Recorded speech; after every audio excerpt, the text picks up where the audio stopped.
This is episode 60 of the Intercooler podcast. Welcome back, everybody. And it's Monaco Grand Prix week. So we're dedicating this episode of the podcast to the Monaco Grand Prix. Before I go any further, excited about this weekend's race, Andrew? Yeah, I always am. There's a frisson, isn't there? There is always, and I have often wondered why it is, because, you know, objectively, Monaco is a ridiculous place to go and race cars. And with every passing year, it becomes even more ridiculous as the cars get, you know, bigger and wider and faster and everything else. But yeah, I mean, it's, there are kind of three races in the year that I get really excited about, which are Spa, Suzuka, and Monaco. And so, absolutely, It's just I don't think there's a greater test of a racing driver than Monaco. Good. So yeah, that's why I'll get excited about it. Okay, well, we'll come back to that. We'll be talking about the history of the race, the circuit itself, notable incidents, notable winners, notable Grand Prix. Hopefully we'll tell you one or two things that you didn't know about the Monaco Grand Prix before. And we will also discuss whether or not it actually produces good races. That's maybe the most important point here, isn't it? Before we go any further, though, we just have to give you your weekly reminder about the Intercooler app. We are now 3 weeks old.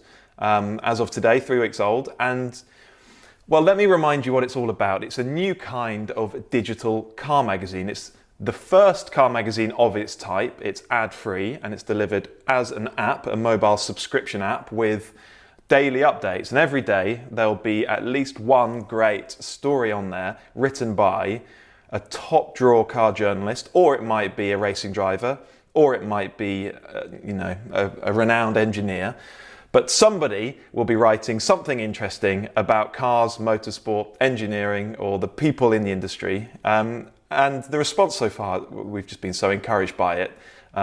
People seem to be enjoying it. And so sincerely thank you to everybody who has subscribed so far and sent in your feedback as well. What have we had up there recently? Well, today, Andrew, there's a really good piece from Andrew English in his sort of typically robust and rigorous fashion about Alfa Romeo. Yeah, I mean, just the past, present and future of Alfa Romeo, and why this company, which, you know, on paper as a brand is so attractive and people just love it, and yet it just can't sort itself out. And, this has been going on for decades. Alfa Romeo has been trying to find a future for itself. And Andrew, because he's such an amazing writer and because he has such a profile in the industry, he's spoken to all the people and had all the conversations. And so he goes back into, he tries to explain why the future is so difficult by explaining all the things that went wrong in the past, and also just how hard it is to sort of make those sorts of changes. And the endless procession of chief executives, the ambitious targets never realised, and it's just, it's a kind of slightly sad read. I wouldn't say that it necessarily had the most optimistic of endings. I mean, it wouldn't be wonderful if he was able to sign off and go, well, but the great news is now this time it really is different. But I don't think he feels that. Obviously there's always, I think particularly with, Stellantis and everything else, there is certainly a fresh opportunity, but it's good. Go and have a look at it if you can. It's a great read. Yeah, and he, as he always does, he picks what might seem like a fairly dry topic and just makes it so readable and so informative. That's what he does well. And just to give you some idea of the variety of stuff that we put up on the app, I went to the North Coast 500 in Scotland to drive the new Audi e-tron GT. Andrew wrote, and he won't tell you this, so I'm gonna tell you this on his behalf. He wrote a piece that more than one person has described as the best article about cars they've ever read. So if you want to read that, yeah, I'm done now. It's a piece about the Ferrari Dino. So if you've got the app already, if you've subscribed already and you haven't read it, go and check it out. If you haven't subscribed, I promise you, it's worth starting your free trial just to read that piece. There's a real variety of stuff up there. There will be plenty of articles that you'll find interesting, I promise you. And also, if you enjoy this week's podcast all about the Monaco Grand Prix, now is the time, if you've been waiting, to download the app, start your free trial, because this is Monaco GP week. On the Intercall app, we're going to post a series of articles all about the Monaco Grand Prix, about its history, some things you've never read about it before, or some new perspectives on some famous stories from that place. Also, there'll be a first-hand driver's eye account of what it's like to qualify an F1 car around that place, which Karen Chandok is going to write that piece. We haven't seen it yet, but we're both pretty excited to see that copy land, absolutely. Aren't we? And so there you go. Go and download the app, start your free trial. If it's not for you, that's fine. It's the easiest thing in the world to cancel your subscription. You do it through the settings app on your phone, not within the TI app itself. Just go and check it out. Good. Promo over. Let's talk about the Monaco Grand Prix. Yay! Now, I've coined this term legacy approval, right? It only happens now because it's been approved by history, hasn't it? I think if you came along today proposing a Formula One Grand Prix around somewhere so densely populated, around a circuit so tight, so narrow, people would think you were mad. But because it's been going on for the best part of 100 years, it gets to happen every year, that's great, isn't it? Yeah, and just imagine, even though, people do, and I think probably rightly criticise it for being, a circuit where, qualifying is disproportionately important and overtaking is so difficult, and you get these processional races. Just imagine how much poorer Formula One would be without it. Because I guess it is just so different, and just visually, just to look at it. It's not even like other street circuits that they go to. It's just, it's crazy. It's so, incongruous just to see racing cars. And, I'm sure there'll be any number of people who have, who are listening to this, who have just gone, because they've been in that part of the world and they've just gone and driven a lap. And just to go rather and think they actually race Formula One cars around here. There is a certain sort of wonderful, noble insanity about the whole thing, which, quite aside from, the drivers that you get and how fast the cars, I think, that is a sort of a dimension that Monaco gives you, which you don't really get anywhere else. That being said, okay, and I agree with you, but is it is it a good place to hold a Formula One race? Does it deliver? No, of course it isn't. Exciting races, or are the vast majority of them processional? The interesting thing about Monaco, it only ever does one or the other, doesn't it? Yeah. It's either what on earth did I turn this on for and why am I bothering, or it is, oh my goodness, it's literally just bolt the doors, turn the telephones off, and just watch. An extraordinary sporting spectacle unfold between your eyes. And the other problem is you never really know which one that you're going to get. And I think most of them are probably in the sort of, quite boring and processional. But there have been enough over the years so that every year you tune in, you think, maybe this will be, maybe we'll get one this weekend. Maybe we'll get one of those things where something weird happens and then you get the most extraordinary spectacle. I haven't checked the weather forecast actually, but that tends to play a role. We've seen a few wet Monaco Grand Prix, haven't we? And that makes a difference. We also see a little bit of dastardly behaviour from time to time, don't we? I don't know what you could be referring to. No, we've seen Michael Schumacher in qualifying park his car. Where was it? It was towards the end of the lap, wasn't it? It was Rascasse, wasn't it? Yeah. Okay. I think it was the last corner. Yeah. And a couple of years ago, we saw Nico Rosberg dive down the escape road.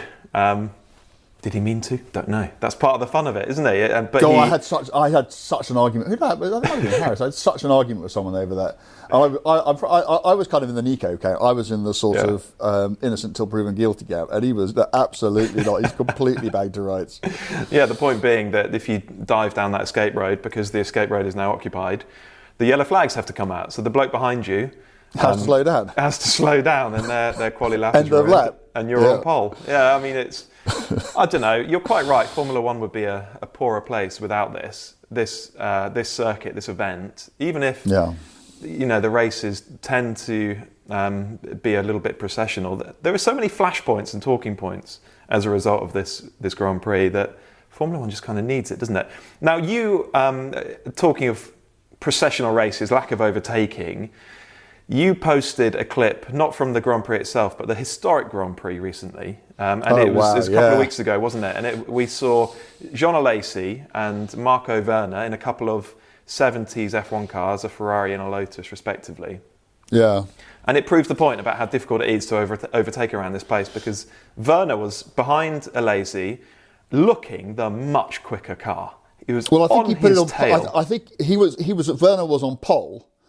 If anybody doesn't know who Marco Werner is, he's a 3 times Le Mans winner. He is not an idiot at all. He's an incredibly accomplished Formula One driver. And I think he put it on pole by either 1.5 or 2 seconds, which is 2, loads around there. Yeah. But Alesi got ahead at the start. And the wonderful thing about that race is that it shows that, people say, well, there's no overtaking. But sometimes, and you remember it was like Senna and Mansell in 92. Mansell never got past Senna. But, oh my God, the spectacle of watching him try, that was 98% of it, wasn't it? And it was, it was an absolutely compelling thing to watch. And the other thing that really struck me about it, one of the things that Monaco does is, because no one's often going very fast, does allow cars to follow each other in a way you don't get on the really quick circuits because of the aero problems of having to follow another car through a quick corner. And also compound that with 1970s cars, which basically have no downforce compared to the cars of today. And you can literally just glue yourself to someone's tail. And so when you see it, you're not sort of, waiting for the other car to turn up. Sometimes you're looking, it's a head-on shot, you see one car, and you suddenly realise, actually, there's another one behind it, and it's so close, you can't even see the thing. And it's just wonderful viewing, isn't it? It is. So there wasn't an overtake. There was an incident, actually, towards the end of the race. But Werner didn't manage to pull the overtake at any point. But the excitement of that is that you can see how much quicker the following car is, and you sense the frustration building and building in the helmet, and the car in front, you sense the pressure of defending that position lap after lap. You see the pressure building. But you also see the skill of the driver of the car in front. You could see Alesi. Alesi must be, what's Alesi now? He's probably 60 now. But there is a man who has got such a wise old head on his shoulders, who's been around that place so many times, and he knows to the millimetre where to put his car. And he knows pretty much that unless he cocks up, and we can argue about what happened in the end, which finally put him out of the race, but unless he cocks up, Werner is just going to get more and more frustrated and more wound up, and therefore he is going to increase the chance of Werner making a mistake, which would increase his chance of winning the race. So just to watch that, it's a kind of a more cerebral type experience, but just to sort of look at the way he's positioning the car, look at the lines he's taking compared to the lines that he would take if there wasn't a car literally on the back of his gearbox. I find it fascinating. Well, that's from the historic. Hopefully we'll see something similar from the actual Grand Prix this weekend. But you've made this point in a post that will go up on the Instagram account and on the app today. The Monaco Grand Prix is a race where actually qualifying could be more exciting than the race itself because overtaking is so hard, qualifying becomes utterly critically important to a driver's weekend. Really, though, it's the skill, isn't it, of driving one of those cars, and they are big now. When you see one in person, they are enormous. They're long. They're also wide. We know they've got more than 1,000 horsepower. They've got unbelievable aero, and so they're going around that place so quickly. Hamilton's pole time from 2019, the race didn't run in 2020, of course. It was a 1:10. And that means he averaged 106 miles per hour. Average. And you have to bear in mind that Monaco has got the slowest corner on the entire calendar, the Lowe's hairpin. And, they're just rolling through there, aren't they? They're cranked over on full lock. But also, Rascasse as well must be, or Anthony knows, the sort of the one that goes back onto the pit straight. That must also be, the second slowest corner in Formula One. It's so tight, and they're doing 106 miles an hour around their average. It's staggering. But it's the skill, isn't it, of putting together a pole lap around that place that's just staggering. Yeah. And when a driver, I mean, I guess we all recall the Senna lap from, was it 88 or 89? When he was just like hours ahead of even Prost in the same car. And I think Senna said that, I mean, that was one of the times, wasn't it, when he sort of made some kind of reference to, God giving him a hand and that sort of thing. And he felt that, it almost wasn't him driving the car. And if you watch it, and, this was the time when they had to take their hands off the steering wheel to change gear, and he's opposite locking it and he's changing gear. And you just watch it, and you can kind of see where that comes from, because you're watching a human do something a human really shouldn't be able to do. And it is utterly spellbinding. And today, when you've got these massive open circuits with all the runoff in the world, cars go very fast, and that's impressive, I guess.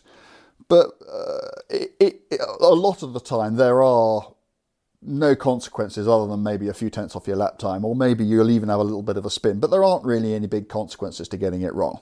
And so you can be more relaxed about how you do it. In Monaco, it goes track barrier, literally track barrier. And to get the most out of a lap is it's also to take the greatest possible risk, and to have that sort of controlled aggression that you need to do that, and yet at the same time marshal that with the discipline that allows you to have the precision to come with. I mean, there are some drivers who will tell you that they actually use the barriers to help them turn into the corners, that they will just brush a barrier. I don't know. I'm not sure I've seen it. I'm not sure it happens, but I know that claim has been made in the past.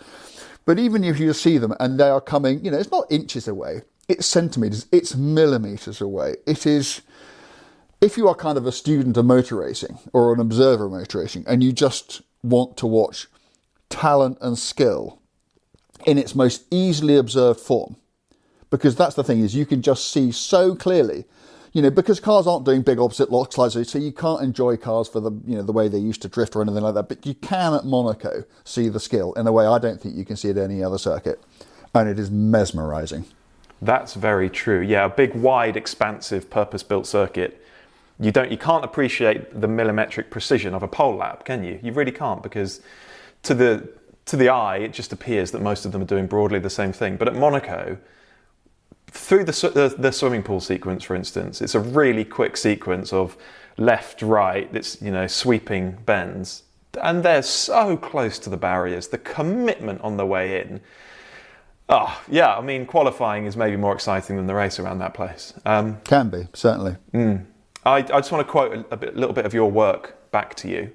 Okay, you write, is it just the money, the yachts, the wincingly expensive hotels, the Grimaldis, the sheer glamour of the place that makes it the world's most famous Grand Prix and the one drivers want to win the most? No, there's far more to it than that. Some people might suspect that the Monaco Grand Prix is the occasion that it is because you get all these Hollywood A-listers turn up, all those yachts are there, the hotels cost $20,000 a night, all that rubbish. But for a motorsport fan, genuinely, it is the spectacle of a great race around there and qualifying that makes it good. And that's why the drivers want to win it, isn't it? Because it's where they prove their skill over and above their rivals. Yeah, I mean, okay, there has been, I can't remember them all, but there have been times when people who you wouldn't regard as an absolutely world-class driver has won the Monaco. I mean, Olivier Panis in 1996. But those are fairly... Because of circumstance. Because of circumstances. What I would say is that in all normal circumstances, you have to be an incredible driver to win the Monaco Grand Prix. Because apart from anything else, you have to have got up the front to begin with. And so, yeah, it is a circuit which I think rewards and exhibits the best driving more than any other. Yeah, I think that's true. Now, we're talking about this race and about how special it is, and neither of us has actually been to it. So it's not too late, people. If you've got a yacht in the harbour and you've got space for a couple of videos, we're quite happy to jump on a plane to Nice and get in a taxi along to Monaco. So I'll be keeping an eye on the intercaller DMs on Instagram. But Andrew, you have actually raced there, haven't you? Yes, I did. I did in 2014. Yes, I mean, in many ways it's certainly the most privileged thing I've ever done, with the steering wheel in my hand. I got to race a C-Type Jaguar. In the historic? In the historic, yeah. And the reason it happened was, for 1 year only, in 1952, they ran the Monaco Grand Prix to sports car regulations. And this C-Type Jaguar was in that race, came sixth, I think, with Tommy Wisdom driving it. And I think it was the first car home behind. I mean, there was an endless procession of Ferraris at the front. And so, yeah, in 2014, I got to drive it. And I've been incredibly lucky to have driven cars at Spa and the Ring and Le Mans and that sort of thing. And I wouldn't have said before I went there that I would have got as excited about driving a car at Monaco as I would have done at some of those other places, because it was never on my sort of list of places where I just had to go and drive a car. And I then went because I wanted to learn the circuit, Darren Turner very kindly lent me a bit of sim time. So I went and got into sim and sort of just learnt my way around the circuit and that sort of thing. And that didn't get me excited about it. And it's only when you're out there doing it. And in fact, funnily enough, it was only really during the race. So I went out there and did qualifying, and that just scared me because the car was unspeakably valuable. It was also going to do the Mille Miglia immediately afterwards. So it was literally going to be driven from Monaco to Brescia, and then it was going to go and do the Mille Miglia. So I was kind of like, you cannot damage this thing. And so I was totally intimidated. And there all were the usual historic racing, superheroes in ridiculously quick cars who take no prisoners around there. And I was quite scared of getting in their way and getting tangled up in something. And so, the whole thing for me at the beginning and through qualifying was, it's an amazing thing to do, but I suspect this is something that I will appreciate more having done it than I do doing it. And I decided that I wanted to qualify right down the back because I didn't want to get involved in any nonsense. I'm going to say that next time I go racing, I decided. Hang on. Except I didn't. I failed to qualify down the back. Because what I failed to appreciate was that at least half the group was even more scared than me. Oh. So I qualified somewhere. I qualified in the worst possible place. I was right in the middle. Yeah. Oh well done. Of this grid. It was fraught. I mean, the start was. I was just thinking. I did lose a few paces off the start. I can remember some maniac in a Ferrari coming behind me and just launching into Saint Devote and just kind of hoping that it would be all right. And I just wasn't in a position in any way, mentally or emotionally to take that kind of risk with that kind of car. But then I started. After a few laps, I started getting in a bit of rhythm, and there was somebody I knew who was in an Aston Martin DB3, and I knew that he was a safe and sensible driver, and so we started having a bit of a chase, and I did get past him actually. But then I can't really explain it, but it just suddenly started to flow, and I suddenly began to realise that I was having the time of my life going around. The bit where you come out the tunnel. Fine. The tunnel's really challenging in something like that because it's not quite flat and the cars are starting to oversteer towards the exit, and it's kind of like, oh, okay, fine, and you just kind of have to think about what you're in. And then there's that rather nadgy little chicane, which is horrible. But from there, through to back, the quick left, and then into the entrance to the swimming pool that you were talking about, oh my goodness, it's just... and the noise is completely different because it's all bouncing off the buildings. Mm. And you're sitting there, and what you're trying hardest to do is not think, I'm racing around Monaco. Because if the moment that you start to get all sort of misty-eyed about it and get overtaken by the sense of occasion, that's when you're going to stick it in the wall. So you just have to think, it's just another race, But it carries you away. And then this will sound so... wanky, frankly, but I came across Alain Decadene, as you do, in another C-Type. I mean, it just sounds ridiculous just even sit here talking about, but this is what happened. And I knew, so the other thing was, I was in a completely standard C-type. This car, it's the just about the oldest surviving C-type. It's certainly one of the most original, and unlike so many C-types which have been whizzed up to go racing, this one hasn't. It's, standard 2 SU carburetors, nothing clever in the engine. And there were some very quick C-types up the front. In fact, one won the race with Al Buncombe driving it. But I knew the car that de Cadenet was in was as standard as mine. And I thought, well, if I can keep up with Alan de Cadenet, who's been on a podium at Le Mans around Monaco, then that's kind of okay. And I was able to do that. So I was really, really pleased with myself. And then towards the end of the race, the only difference between the cars that I knew was that I had disc brakes and he had drums. And I was just kind of hoping that towards the end of the race, he'd start to run out of brakes, which he did. So I overtook Alain de Cadenet in a C-type at Monaco. And, well, it would have been fine. But in fact, because of all the places I lost at the start, I ended up finishing exactly where I'd started the race. But, that's an outcome, though. That's fantastic. Wow. Well, the car wasn't damaged. So that was the only outcome I was particularly concerned about. But I think of all the places, when you race at Le Mans, racing at Le Mans is every bit as exciting as you expect it's going to be. And it's the same at Spa and it's the same at Nürburgring. Racing at Monaco was, in terms of my expectations, was so much better than I was expecting it to be. I was kind of expecting, as I said, I was expecting it to be all about the sense of occasion and the sort of wow, I'm racing at Monaco, but not about the actual driving experience itself. And it absolutely was. It was fabulous. And that is more than enough about me. Thank you for that. I really enjoyed listening to that. God, that was interesting. It just sounds like an awesome, awesome occasion. Such a privilege to get to race there. I think listening to you describe it, the key to enjoying the Monaco Grand Prix as a spectator is just trying to understand what it is that the drivers are having to do in that moment, perhaps in a quali lap.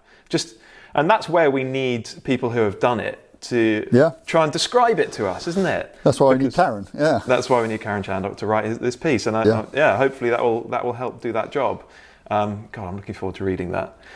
Okay, you won't thank me for this next bit, but I'm going to quiz you slightly.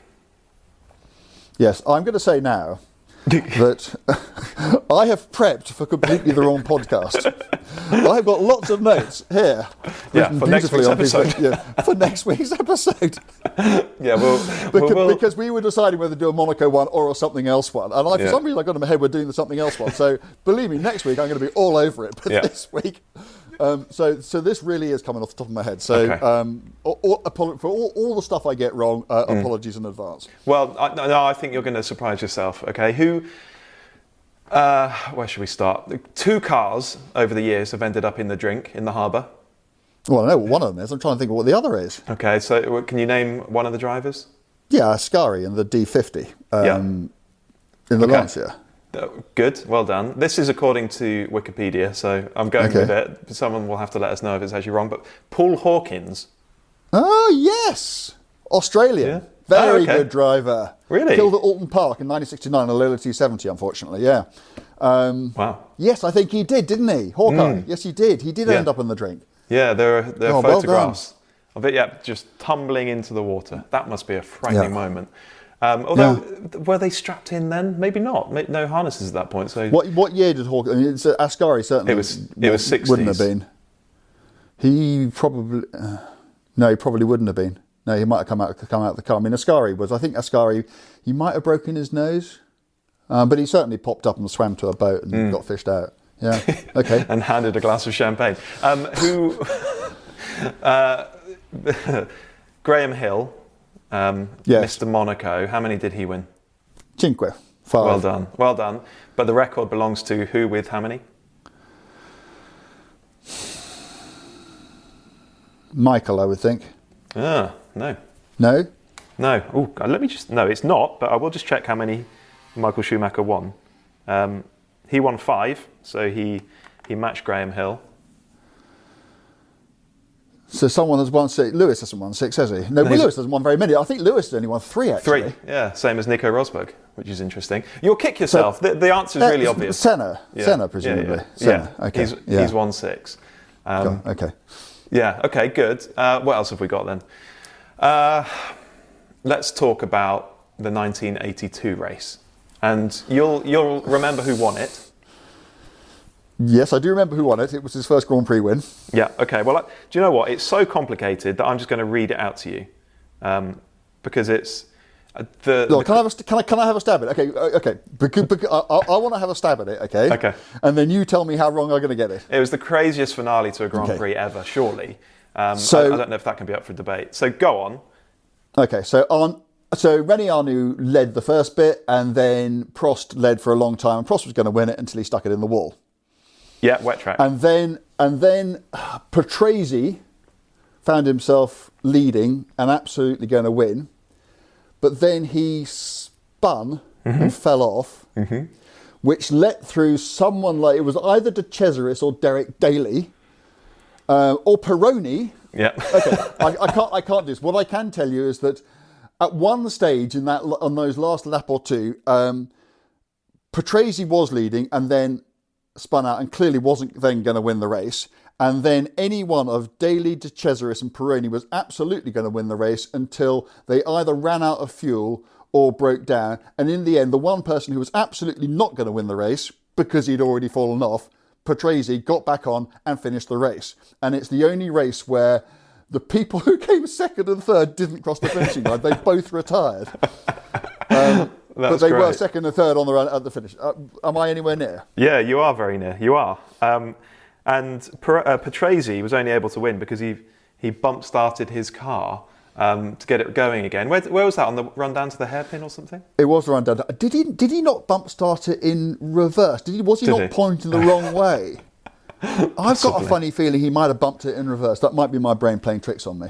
And then went on to win this bonkers Yeah, but he was Grand Prix. off the circuit and he'd stalled. Yeah.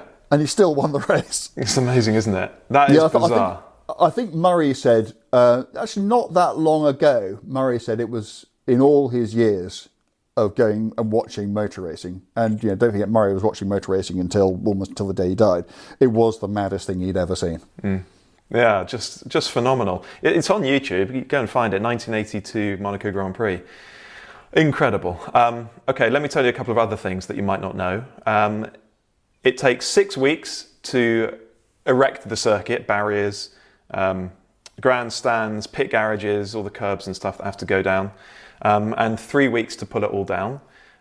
So that's why they do the historics, the Formula E, and the Grand Prix all in the same window. Because it's probably really frustrating if you live in Monaco, isn't it? And you have no interest in motor racing, and there's all this noise and all these people and all these barriers, and the roads are closed, and you can't get to where you need to be. If you live in Monaco, you've probably got somewhere else to go as well. Well, that's fair enough. Yeah, true. A little holiday home or 5. Good. Okay, we need to cover 2 more sort of notable incidents, notable occasions from the Monaco Grand Prix over the years. We're not going to do them in full detail because, to be blunt, you're writing about them in full detail for the Intercooler app, but we're going to tease them a little bit here. So the race was first held in 1929, and can you tell us who it was won by? It was a great battle between the fantastic Rudolf Caracciola in a 7-litre supercharged Mercedes. Can you imagine what a 7-litre supercharged Mercedes would have been like to wrestle around there in 1929? And a strange, well, I say straight, a mysterious bloke called, well, he had various names. Some people just called him Williams. Some people called him Grover Williams. Some people called him William Grover Williams. But he's genuinely referred to, I think, as Williams in inverted commas, who was... he had an English father and a French mother. And in a Bugatti Type 35B, which I know it came up for sale, I suppose 10, 15 years ago. I think Bonham's had it. And it was the most original pre-war Grand Prix racing car I think that had ever been offered for sale. I mean, it was an absolute timepiece. Are we going to go into what happened to him after that? A little bit. Okay, all I will say is that he won a few other things, but he went off when war broke out and joined the Special Operations Executive and was dropped into France as a spy to help the resistance fight the war. And the rest, I'm afraid, you'll have to see the story on the app when I get round to writing it. Extraordinary story. Okay, the other one that we need to talk about briefly is I can't remember the year actually. I haven't noted it down, but it was when Senna was in the Tolman, and he had 1984. 84, and he had that storming race. Yes. And in fact, there was somebody else in that race who was even more of a hero. I don't want to give too much of it away. In fact, I'm going to give hardly anything of it away, although you could obviously look it up. But Senna qualified 13th and should have won it. By all rights, in my mind, he did win it. But there was another bloke. It's like, do you remember Donington 93? Senna in the wet, that opening lap, and his win through that race. And everybody remembers that, and rightly so. It was one of his greatest drives. Nobody remembers Rubens Barrichello in that race. I think it was like his 5th Grand Prix. He overtook more cars than Senna. Wow. Nobody remembers. Wow. And similarly, in Monaco in 84, there was somebody else who qualified right down the back who overtook more cars than Senna. So I shall be writing about that on the app this week as well. And indeed about that entire extraordinary race. Yeah. Will you be mentioning who the clerk of the course was? Yes, I will. Yes, I will, because he's one of my heroes. But he was responsible for perpetrating what I always regard as a gross miscarriage of justice. You've teased it so well there. If you can either go and research that for yourselves, or you can check out the Intercooler app later this week when the whole story will be up there. Okay, the only other thing then that we should mention about the Monaco Grand Prix is that it's part of the Triple Crown, the unofficial Triple Crown, that also includes Le Mans and the Indy 500. And it's so far only ever been won by one person, and of course you know exactly who that is. I do. Senna. No, I'm joking. Graham Hill. Graham Hill, yeah. So Mr. Monaco, he won the Indy 500 as well, and he won Le Mans. Who else has come close? So recently, Fernando Alonso, he did win Monaco. He has won Le Mans, and he's started the Indy 500, or he's competed in the race once, hasn't he? And he was leading it, and until his engine blew, he had a really strong chance of winning the thing. We know did Mario Andretti win Monaco? I mean, he was obviously the Formula 1 world champion in 1978. Well, he must have won the other races. Well, he's never won Le Mans. Oh, okay. He came second. And I mean, he's obviously won the Indy 500. He won the Indy 500 as long ago as 1969. Don't know if he actually won in Monaco. Yeah, I mean, the thing is that lots of people have done 2 out of 3, haven't they? I mean, AJ Foyt did 2 out of 3. Lots of people have, but very, very well. I mean, Graham Hill's the only person to have done all 3. Yeah, and so. Yeah, I mean, we know Alonso is not going to do it in the next couple of years because he's tied into Alpine for the full Formula 1 campaigns. But it would be, I don't know, it would be good fun, wouldn't it, to watch him get back out to Indy. I suspect he wants to do it at some point. He probably feels like there's unfinished business there, and he's certainly got the ability. But it just speaks to the romance of motorsport, doesn't it? These sort of unofficial crowns that we like to. That we like to hand out from time to time. Only Graham Hill has managed it. Why is it that he's the only one? I suppose it's because there are plenty of guys lots of US guys have won the Indy 500, but it's unusual for them to also compete right at the front of the Formula 1 grid. I think it is increasingly difficult. So, Graham Hill did it because, he could race in Indy and Formula 1 at the same time. And at Le Mans, in fact, he actually won Le Mans in 72 when he was still a Formula 1 driver, but it had been, I think he won the last race he ever won actually was Monaco in 69. So by 1972, he was, his career as a Formula 1 driver was still going on, but it was, well past its peak. But you could do all these races at the same time. I mean, Jim Clark won at Indy and obviously won in Formula 1. And so it could be done. But these days, unless you're going to do an Alonso and you stop Formula 1 and go off and do Indy, or you stop Formula 1 and go off and do sports cars and then come back. And you have to be kind of like an Alonso figure for that even to be a possibility. And I think what happens is most people... frankly, Formula 1 has to be the first, because if you don't get into Formula 1 as a youngster, you're never going to make it. And then you'd have to then try and tick off Indy and Le Mans. After that, you'd probably go to Indy because, you could still win Le Mans when you're in your, I suppose you could still win them all when you're in your sort of late 40s. I don't know, but it's just a question of time, isn't it? And just finding the time in your career when you can't do these things at the same time. You have to do them one after the other these days in a way that you didn't in the past. Yeah, that's interesting. That's why it's more difficult. It ties into our versatile racing drivers conversation from a couple of weeks ago, doesn't it? Yeah, it does. All the challenges there. Okay, well, we need to end this podcast by giving some predictions for this weekend's race. I want pole and winner, please. Well, as I said, Lewis has only won it 3 times, but I just have to. I think I just have to back him. I mean, I think he might be getting into Max's head. I think that Lewis is. I think he is just in an extraordinary place at the moment. It's really boring, but I'd have to say it's going to be Lewis and Lewis, wouldn't you? I think you're right, but just for the fun of it, I'm going to say Max and Max, and we'll reflect on these predictions next week. And well, all that is left to say is go and check out the app. Just search the Intercooler on the App Store. There are also links on our Instagram account to our website where you'll be able to download the app. You can start your free trial. It's really easy to cancel if you decide the app isn't for you, but we think it will be. So just go and check it out and come back next week because we'll be talking about more motorsport and Andrew will have done some preparation for this one. I will be unbelievably prepared, unlike this week. Good, thank you everybody. We'll see you again next week. See you next week. Bye-bye.